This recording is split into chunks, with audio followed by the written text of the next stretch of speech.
देने वाला था। मरते समय इंसान के दिमाग में क्या चल रहा है, उसके दिमाग में किस तरह के विचार आ रहे होते हैं, आज के वीडियो में हम इस बात पर चर्चा करने जा रहे हैं। मौत के समय इंसान के दिमाग में किस तरह के विचार चलते हैं, आज के वीडियो में हम इसी खोज पर बात करने जा रहे हैं। तो बने रहिए इस वीडियो के अंत तक।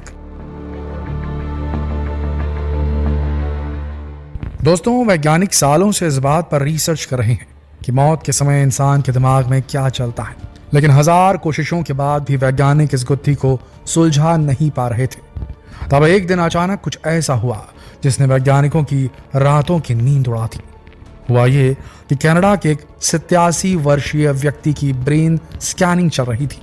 असल में उस व्यक्ति को मिर्गी के दौरे पड़ने की बीमारी थी, इसीलिए डॉक्टर उसका EEG यानी कि इलेक्ट्रोएन्सेफेलोग्राफी टेस्ट कर रहे थे, जिसमें डॉक्टर मिर्गी के पेशेंट के दिमाग की एक्टिविटीज की जांच करते हैं। जब उस व्यक्ति का टेस्ट चल रहा था तो अचानक ही उस व्यक्ति को वहीं हार्ट अटैक आ गया।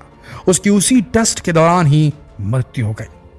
उसके बाद डॉक्टर्स ने सोचा कि इस व्यक्ति की मौत के पहले और बाद में उसके दिमाग की पूरी एक्टिविटी टेस्ट में रिकॉर्ड हो गई होगी। तो उस टेस्ट की रिपोर्ट से पता लगाया जा सकता है कि मरने से पहले दिमाग किस तरह से काम करता है और दिमाग में क्या विचार आते हैं।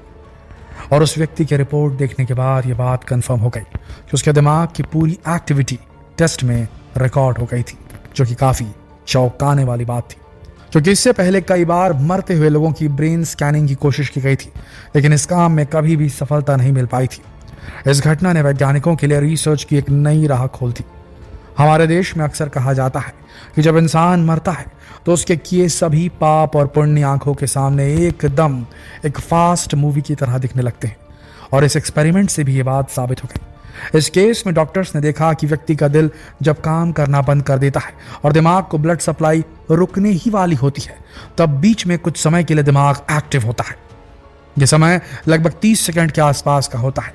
तो डॉक्टर्स के हिसाब से मरने से ठीक 30 सेकंड पहले और 30 सेकंड बाद दिमाग का एक खास हिस्सा बहुत ज्यादा एक्टिव हो जाता है, जिसका संबंध पुरानी यादों से होता है, मेडिटेशन से होता है, जिस एरिया की वजह से हम इंसान रात में सोते वक्त सपने देखते हैं। यह वही एरिया होता है दोस्तों, जिस ब्रेन के एरिया की मदद से रात में हम सोते वक्त सपने देखते हैं। इसीलिए डॉक्टर्स ने प्रूफ किया कि शायद मरने से पहले व्यक्ति अपने पूरे जीवन को रिकॉल करता है। अब डॉक्टर्स के सामने चुनौती यह थी कि अपनी इस रिसर्च को सबूत के साथ प्रूफ करें, क्योंकि यह अपनी तरह का पहला केस था। इसलिए डॉक्टर्स ने टेस्ट के सभी रिजल्ट को 2016 से लेकर 2022 तक लगातार स्टडी किया और उसके बाद अपना रिजल्ट पेश किया। इसके लिए उन्होंने लोगों से भी बात की जो कि किसी तरह मौत को चकमा देकर वापस आए थे, यानी कि मौत के करीब पहुंचकर किसी कारण से उनकी जान बच गई थी, और यहां भी उनको वही रिजल्ट मिला। सभी पेशेंट ने यही बताया कि जब उन्हें अपनी मौत नजदीक नजर आ रही थी, तब उनके दिमाग में उनके बचपन से लेकर अब तक की सारी बातें घूम रही थी। ऐसा लग रहा था जैसे कि वो फ्लैशबैक में अपना पूरा जीवन काल देख रहे थे। इसके अलावा मौत के नजदीक जा रहे पेशेंट के दिमाग का